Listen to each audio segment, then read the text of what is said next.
I became a woman as a teenager. But for me, it never stopped. Now, the book of Leviticus is full of rules and regulations and laws about this time. But for me, those were every day of every week, of every month, of every year for 12 years. My parents were so disappointed in me. They felt that I was the reason for the shame. Now, I knew I couldn't do anything about it. I knew I didn't control it. But they believed that I was being punished. My father was so angry. He tried to marry me off. The night my husband discovered the truth about my condition and that it was never going to end, well, let's just say I don't remember much after the third time he hit me. I woke up on my father's doorstep. He kicked me into the street. He spat at me and said, "You are no daughter of mine." So there I was, alone, abandoned. No, they'd taken me to doctors, but only the Roman ones, because they did not want the Jewish ones to know what was happening to me. I'd even gone to faith healers, but they were mostly charlatans who were more concerned with filling their purse than healing. So now, I was alone. I took to begging in the streets for anything to eat. I longed for human contact or comfort, a hug from my mother, a shoulder to cry on from my sister. But that never happened. In my day and time, there was one occupation a woman could turn to when she was desperate. I couldn't even do that. No one wanted me. But throughout all that time, I never turned away from God. I felt that my illness had left me totally vulnerable to His grace. It was almost a blessing in disguise because it helped me see that I needed nothing but His mercy and grace. I had heard about a young rabbi traveling in our land. Some said he was a healer. I knew I had nothing to lose, so I was going to go and see him. And then he was traveling in our town. I heard some of the townspeople talk about the fact that he was going to the home of a man named Jairus because his daughter was ill, near death, and that this rabbi, this teacher, was going to heal her. So I ran to where he was. I searched until I finally saw him. He was in the middle of a huge crowd of people, and they were pressed on him so close. I don't know that he could even move, but he kept trying to inch his way forward. I knew this was my one chance to be healed. I felt it in my heart. And so God made me brave, and I pushed through the crowd. Now, I had covered my face so no one would recognize me and know who I was. I pushed and struggled. I shoved. I pushed. And finally, I came within a few feet of him. I couldn't believe that I was so close. So I took my one chance, and I pushed, and I pushed, and I reached out, and I grabbed his robe. And in that minute, I felt this huge rush of warm energy flow up my arm and into my body. It was so powerful, and I knew in that instant I had been healed. There was no doubt. I let go and turned to flee, but I heard him say, "Wait." And I stood still. I couldn't move. He said, "Who touched me?" And his disciples and followers said, "Lord, everybody." He said, "No, I know someone just touched my clothing, and in that moment they were healed. Now, who was it?" I didn't know what to do. I didn't know what to say. I thought he was going to have me taken away or beaten. I did the only thing I could. I threw myself at his feet. And I said, "Teacher, forgive me. It was me. I have suffered under a curse for 12 years and I am desperate. I knew that if I could only touch the hem of your garment, I would be healed, and I have been."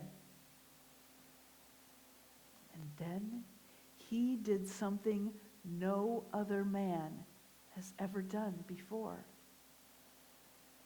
He knelt down by me, and he took my face in his hands, and he looked in my eyes, and he said, "Daughter, your faith has healed you. Be free from your curse. Go in peace." He called me daughter. I was so overwhelmed with joy at being healed. I didn't know what to do or where to look or where to go. But when I looked up, he was gone. He was in the crowd moving. I stood up and I walked away, knowing that for the first time in 12 years, I was free. And I knew that he had not just healed my illness, he had healed my heart. There was no bitterness, no anger, no resentment left at all. And those people who hurt me, all I wanted to do was share his grace with them, to share the love of Jesus.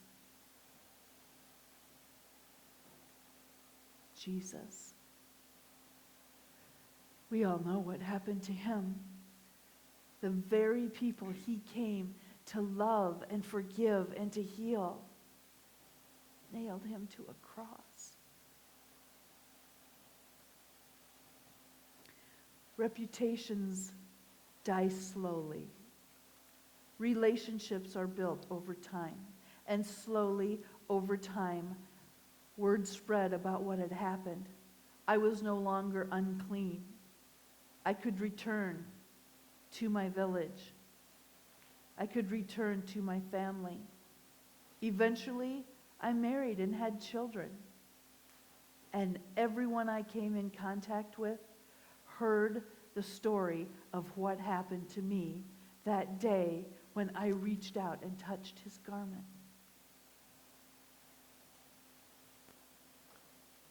What is it that is in your heart that is blocking your path to Christ?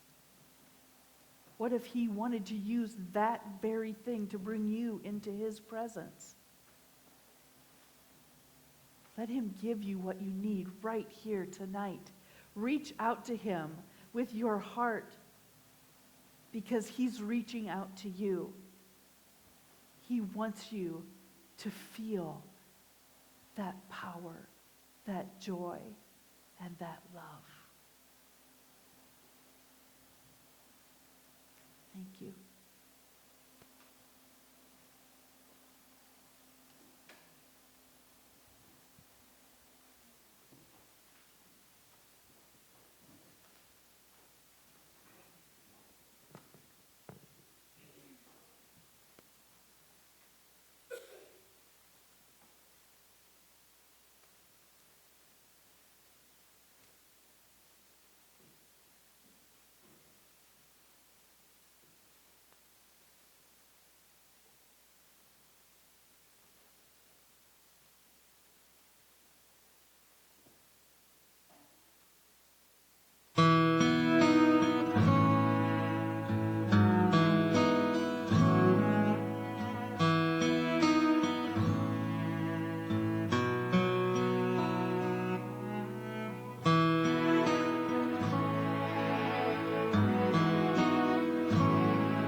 ostracized for 12 years.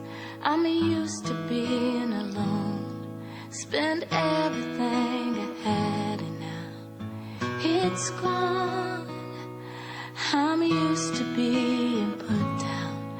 My issues tell it all. My only hope is anchored in this fall. If I could just touch the hem of his garment, I know I'd be made whole. If I could just press my way through this madness, his love would heal my soul. If only one touch.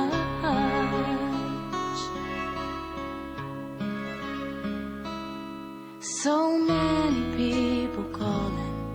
How could he ever know that just the brush of him would stop the flow? If he knew, would he rebuke me or shame me to the crowd? Well, I'm desperate 'cause it's never or it's now. If I could just touch the hem of his garment, I know I'd be made whole. If I could just press my way through this madness, his love would heal my soul. And then suddenly he turned around. He said, somebody